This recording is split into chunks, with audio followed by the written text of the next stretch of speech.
tania ang kasing-kasing ko o hinluin sa mga pulong mo pasiloa ang akong mga sala ang kinabuhi ko himo ang bago o Diyos ania ang kasing-kasing ko o hinluin sa mga pulong mo pasiloa ang akong mga sala ning kinabuhi ko himo ang bago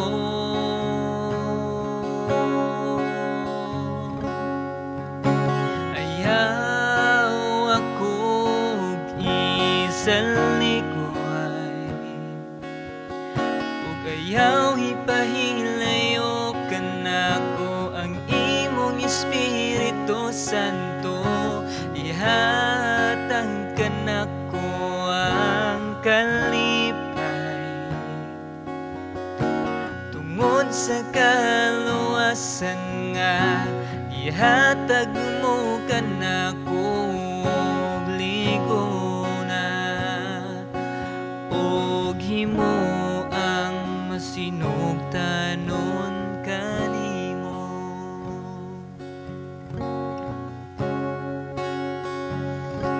o Diyos ania ang kasing-kasing ko og hinluin sa mga pulong mo pasiloa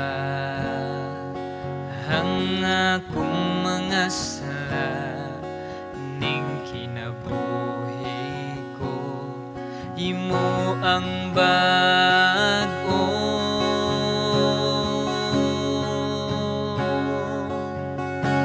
ayaw akong isalikuay ug ayaw ipahilayo kanako ang imong Espiritu Santo ihatag kanako ang kalipay tungod sa kaluwasan nga ihatag mo kanako og ligona og himo ang masinugtanon kanimo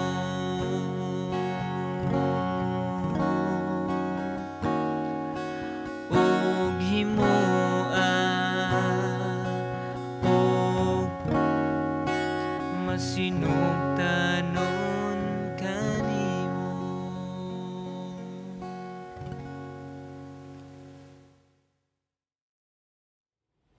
Maayong adlaw kanatong tanan og pasalamat na sada sa Ginoo no sa laing adlaw na pud ning gihatag kanato din kita makatuon sa iyang pulong og sa mga bag-o pa nga nagtan-aw karon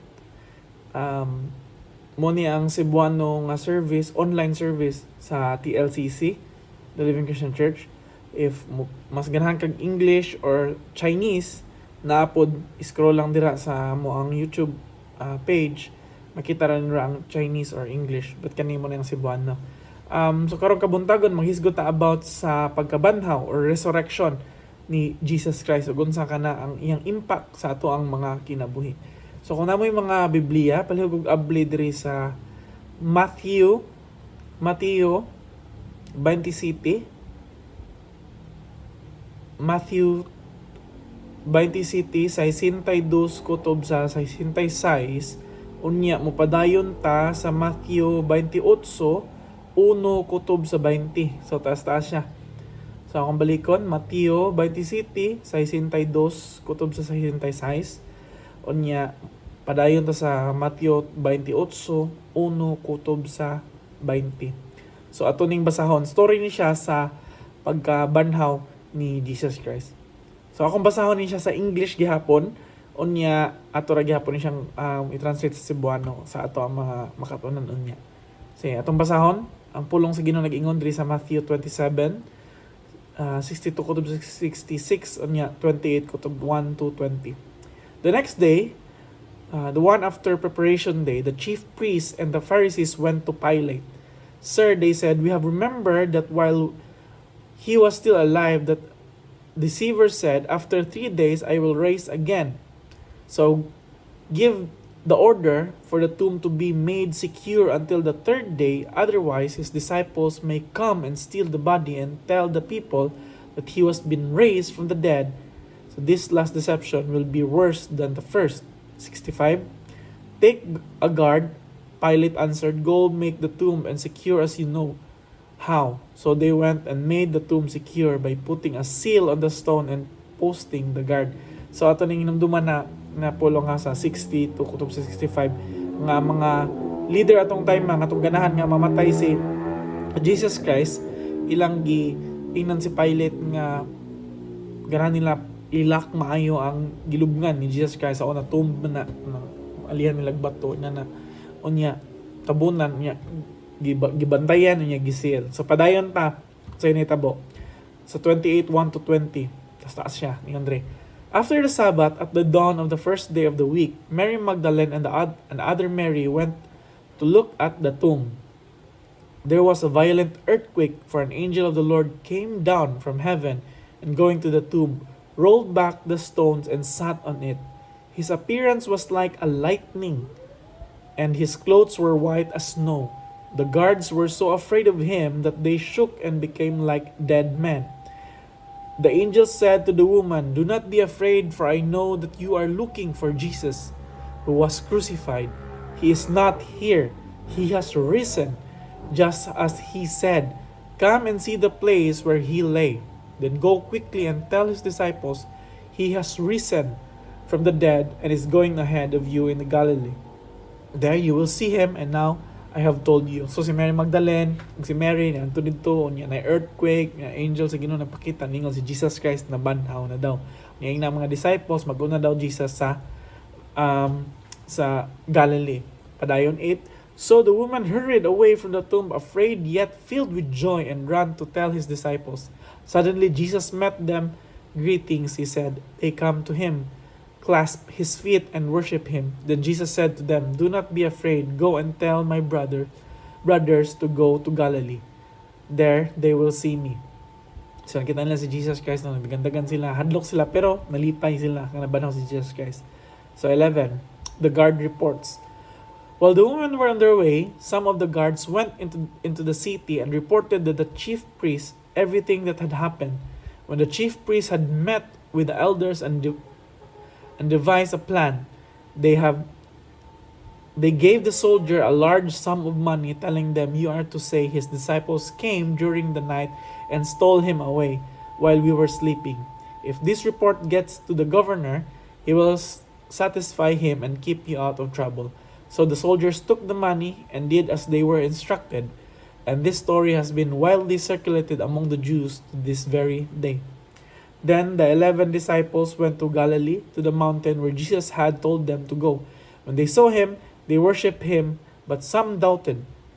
Then Jesus came to them and said, all authority in heaven and on earth has been given to me. Therefore go make disciples of all nations, baptizing them in the name of the Father, and the Son, and the Holy Spirit, and teaching them to obey everything I have commanded you. And surely I am with you always to the very end of the age. So nitabo, samtang ang nagdagan silang Mary Magdalene, ang nahitabo ang mga soldiers na report sila sa chief priest noon. Yung nahitabo sa chief priest, ilang gibayran ng soldier o ilang giingnan, hadlok man sila no nga nabanhaw si Jesus Christ, na tinuod ang giingon ni Jesus Christ. So ilang gibayran ng soldiers ilang giingnan nga gikawat sa mga disciples ang lawas. So mo to padayon nga nakita si Jesus Christ sa mga disciples, nga naghatag siya sa the great commandment nga go and make disciples. So mo to siya ang ato ang passage nga paglantawon karon karong adlaw. before ta mo padayon magampo sa ta. Labing gamahan dalaygon ng mga Dios. Salamat kay Ginoo. Aning laing adlaw na pud gihatag kanamo Lord, din kami magkatuon sa imong pulong. Akong giampo Ginoo nga hinawton ta Lord. Ikaw mag-auban kanamo samtang kami magatuon sa imong pulong. Ngayon ta Lord, nga unsa man mo makutlo aning imong pulong Ginoo mo kinabuhi Ginoo nga nangapagi may maya ka Lord.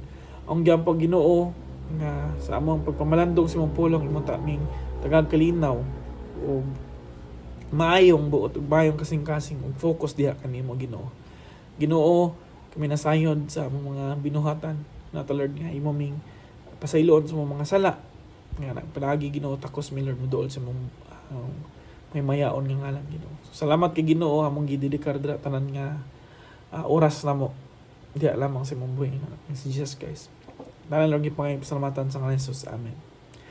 Again, so atong tanawon ang pagkabanhaw ni Jesus Christ na itulo ka butang nga ako ang tanawon diri. So ganina sa tong passage no atong makita kung unsa ka gubot no unsa ka gubot ang pagkabanhaw ni Jesus Christ. Actually ang kamatayon ni Jesus Christ kay mura siya ulaw nga sitwasyon sa mga nagsunod ni Jesus Christ, especially sa mga disciples no. Kay tungod mo man ilang gituhuan, mo ilang gi-follow unya karon namatay, karon gilansang sa cross, karon gilubong. So kumbaga ang ilahang tanan nga pagtuo, ang ilahang tanan nga gisunod murag nawagtang. So mo nang mga disipulo nga scatter or nga kuan hadlok sila, naglibog sila, na traumatize sila, nagwonder sila unsay nahitabo sa kingdom nga gipromise sa Ginoo. But ang nakanindot lang si Jesucristo wala nagpabilin nga patay. Si Jesus Christ ni banhaw ug mo nagigon siyang pulong. Jesus Christ was resurrected ug ipamatud-an na ani nga pulong no nga si Jesus Christ na nabanhaw. So ang ato ang concern karon unsa may relevance, unsa may makuha nato sa dihang sa resurrection ni Jesus Christ ato ang kinabuhi karon. So mo natong tan-awon ron unsa may atong makuha na unsa may matabang ana sa problema sa atong kalibutan karon. So ang ato ang passage na nag-reveal nga si Jesus Christ nabuhi. Usa na nagdeklara sa pagkamadaugon ni Kristo, dili lang sa kinabuhi kundi bisan sa kamatayon wala nakapugong ni Kristo. Nga nagpakita nga unsa kagamhanan ug ang atong si Kristo na pamatuod nga siya Ginoo. No. Naitulo ka butang nga atong makita diri nga ang gahom sa pagkabanhaw or ang pagkamatay o pagkabanhaw sa Ginoo. Atong makita diri tulo ka butang. So atong tan-awon, una ang pagkamadaugon especially didto sa atong kaaway, no. Ang pagkamadaugon ni Jesus Christ didto sa atong mga kaaway ug sa mga bakak sa ato ang kaaway, ug nang evil ang atong kaaway. Ikaduha, ang pagkamadaugon or triumph sa mga mighty rulers sa kalibutan, sa mga nag-rule sa kalibutan. Usa na dito ang mga high priest, silang Pilate. So ato nang tan-awon hisgutan unya. Unsa to magkadaugon sa kaaway nato evil, o ikaduha magkadaugon sa mga mighty rulers or mga nag-rule or nagdumala sa kalibutan. O kinalasan ang pagkamadaugon or pag-expansion sa kingdom sa Ginoo. Ang pagkamadaugon or nag-expand ang kingdom sa Ginoo. O ato na siyang tanawon. Una, muna sa gingon nga ang pagkamadaugon diha sa ato ang kaaway or sa evil. So, the evil man ato makita dito mga high priest. Sa una pa lang no, sa sugod pa lang sa atong gibasa sa 62 sa 27:62 kutob sa 66. Makita nato nga nana sila mga pangilad or mga mga bakak nga ilang giandam na daan. Unsa man to mga butang nga una inang ipangay na pilot no nga isirado gyud, itarong gyud.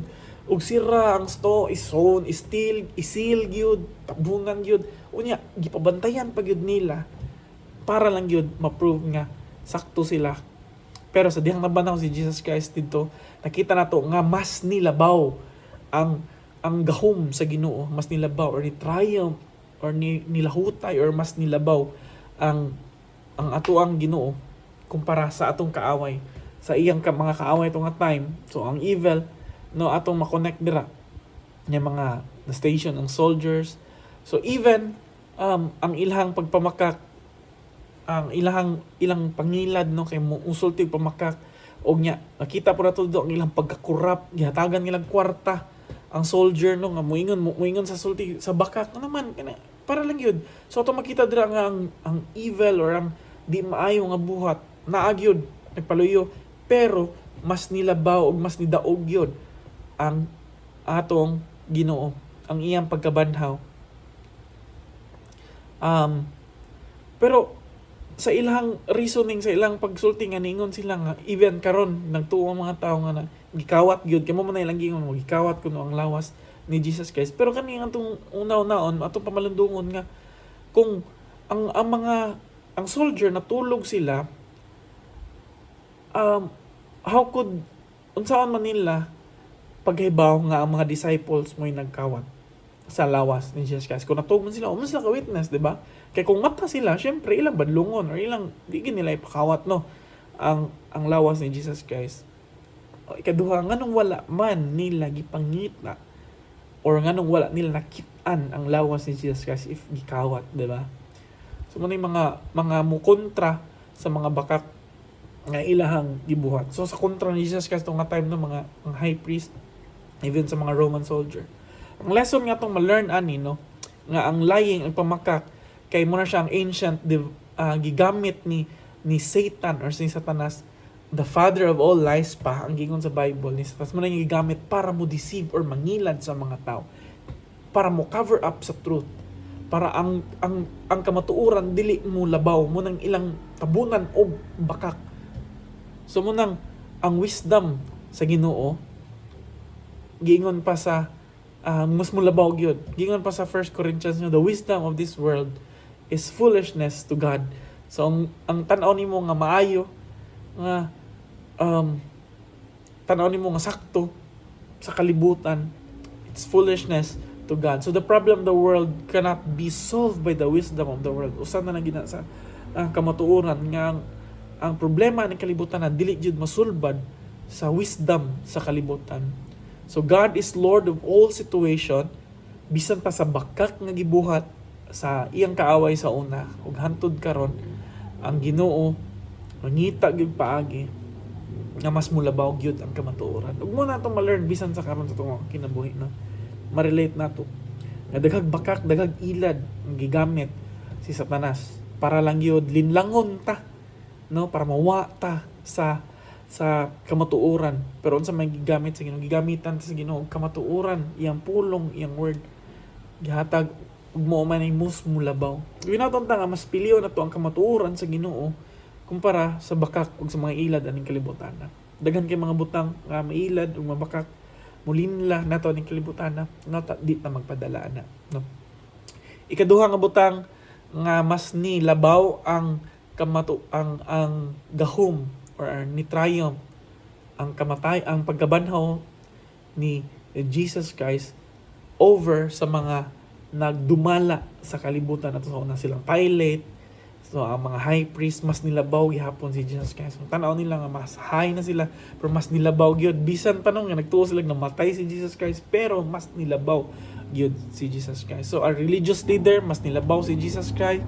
The chief priests and the Pharisees, bisag unsa nilang tabon, mas nilabaw gyud si Jesus Christ.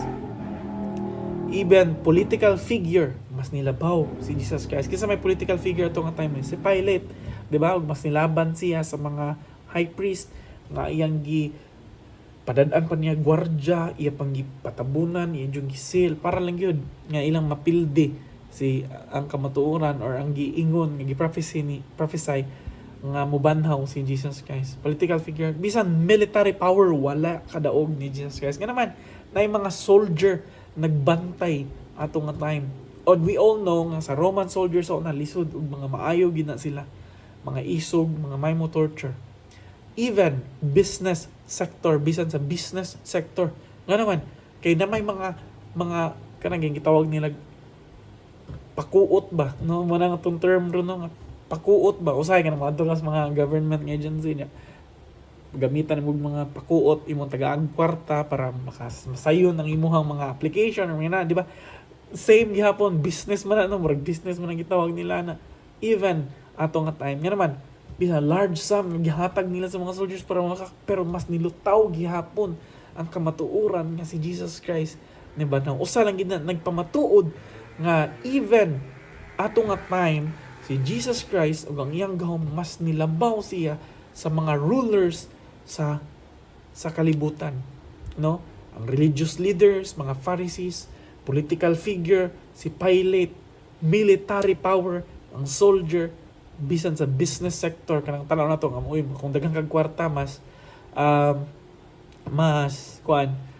mulabaw ka, pero mas mulabaw gihapon ang Ginoo.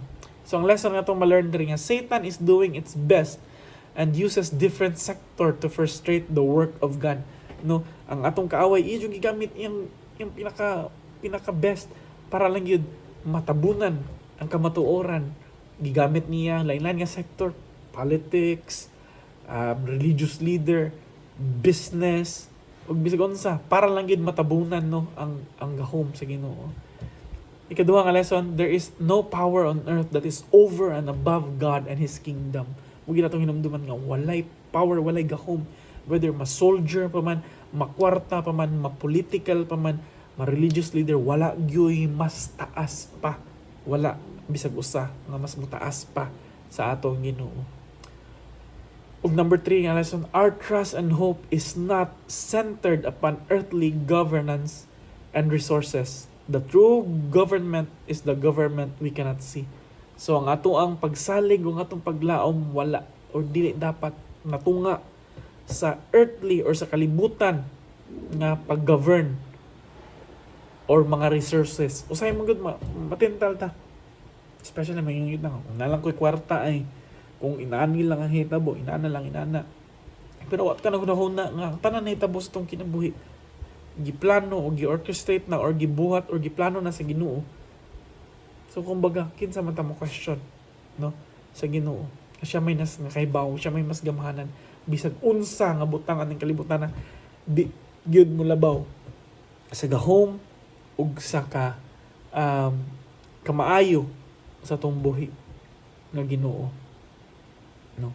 Nota ato nang hinumduman nga walay bisag unsa nga butang makalupig diri bisag unsaon pa, no. Kung ano naon nga sa pila na katuig ang nilabay sumala nga namatay si Jesus Christ, pero wala gyud nagpadayon gid gihapon ang kamatuoran, nagpadayon gid gihapon ang gahom sa Ginoo. Wala gyud napugngan bisan sa kamatayon, wala nakapugong sa pagkabanhaw ni Jesus Christ. Ikatulo, ang expansion, no? Ang lambo sa expansion or sa pag-spread sa pulong sa Ginoo gihang kingdom. So God uses simple ordinary people to take care of Christ's body. No, gigamit niya mga fishermen, silang Mary, mga simple ra kayo, wala gyud siya nagamit og mga political, pwede gud niya gamiton silang Pontius Pilate, mga religious leader, pero mas gigamit sa Ginoo mga simple nga mga tao. And Christ come and comforted His people. Ingon siya, do not be afraid, come and see. Ipakita gid niya ang kaning mga katawhana nga which is nga giplano ni Jesus Christ nga maoy mo before nagihatag no ang katong go and make disciples, iyang gi-comfort mga. So mo na ang iyang pinaka-greater plan ma-expand yung kingdom sa iyang resurrection sa pagbanhaw ni Jesus Christ. Ang usa siyang tumong is to tell people nga wala nagpabilin nga umatay si Jesus Christ kundi nabanhaw siya. Ug mo na atong trabaho bisan hantod karon ang pagsangyaw nga si Jesus Christ nabanhaw, no, nga naghatag na tog paglaom, naghatag na tog tawag na tog paglaom sa ato ang gubot kayo nga kalibutan.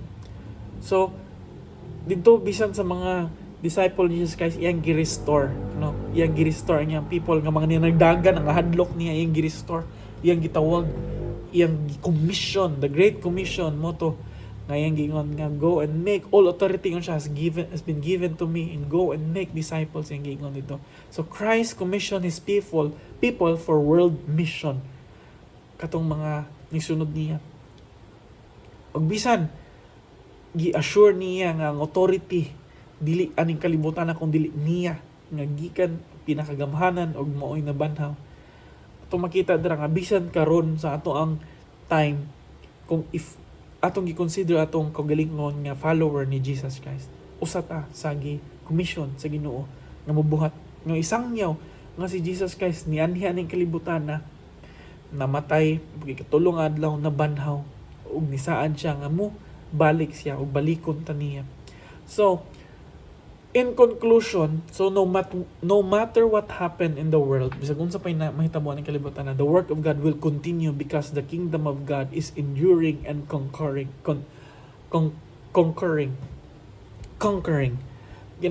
Bisag unsay mahitabo ning kalibutan na, no, ang trabaho sa Ginoo, ang iyang mission mo padayon gid gyapon na bisan pag naiilad na mga bakak na mahitabo, may mga conspiracy nga panghitabo, padayon gihapon, mo endure gihapon ang pulong sa Ginoo. The follower of Christ are the most encouraged people on earth because of the sovereign power of God over the events in the world. So ang mga tao ni Jesus Christ, ikaw ug ako, kita ang most encouraged nga mga tao. Nga naman kay ang sovereign nga power, soberano nga power sa Ginoo mas mulabaw pa sa mga panghitaboan ni kalibutan na, no, tungod sa pagkabanhaw ni Jesus Christ. Ang mga panghitaboan ng kalibutan na basin makapa uyog sa ato ma-alarm or ma-disturb ta, but di jud dapat nga ma-frustrate ta ana. Naman ang Ginoo naglihok og nagtrabaho sa iyang purpose perfectly sa mga imperfect na situation. So ang iyang gingharian mas mulabaw, mas mo triumph pa, mas mulabaw over sa mga wicked men o sa atong kaaway, no? Mas mulabaw pa over the mighty rulers and mighty powers of the world. Mas mulabaw gid ang Ginoo, whether politics, government, o say mabalaka man tanan nga uy lang ang atong gobyerno inana, pero atong unahon nga ang pagkamatay, tungod sa pagkamatay o pagkabanhaw ni Jesus Christ, may pakita lamang ang gahom sa Ginoo mas labaw pa aning mga tawhana, mas labaw sa bisag unsa bisan sa kamatayon. So dita mabalaka, atong hunahon abot ang time nga mabalaka ta atong hunahon nga mas labaw pa ang atong Ginoo over sa wicked men, mighty rulers, even sa mga plano aning kalibutan o ang atoang ministry, ang paglambo or pag-share sa pulong sa Ginoo. Mo'y naghatag na tog paglaom ang iyang kamatayon o iyang pagbanhaw. God and His kingdom has the overruling power and triumph over evil and the wickedness of man. So ang Ginoo o ang iyang gingharian mas mulabaw gyud sa bisag unsa ng kalibutan na. Tan-aw man nato ang murag mapildi ang Ginoo, pero tungod sa iyang pagkabanhaw ato makita ang Ginoo nagmadaugon. Kita uban sa Ginoo, kita sad nagmadaugon ug magmadaugon. Magampo ta. Labing gamhan ng dalaygon ng Dios. Salamat Ginoo sa imong pagkabanhaw. Hindi na mo nakita Ginoo ang imong pagkagamhanan sa tanan. Kabisan sa kamatayon Ginoo dili makapugong nimo.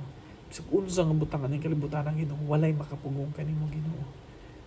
Yung Ginoo, ikaw mas mulabaw bisan sa unsa nga form of power aning kalibutan na, whether politics, soldier, or military power, or even kwarta, money, bisag unsa Ginoo. Ikaw Ginoo mas mulabaw, mas madaogon ug mas mulahutay Ginoo. Bisan Ginoo sa among kaaway, kusog manghilad, kusog mamakak, buhaton ang tanan Lord para matabunan ang kamatuoran.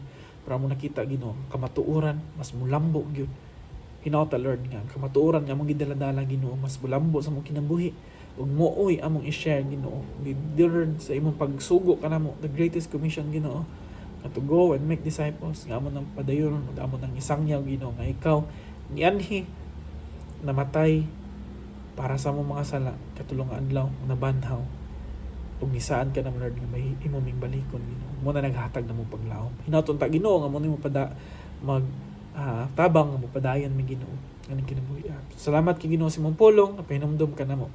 Tanan Lord ang ipangay pasalamatan sa ngalan ni Jesus. Amen ug amen. Ayaw ako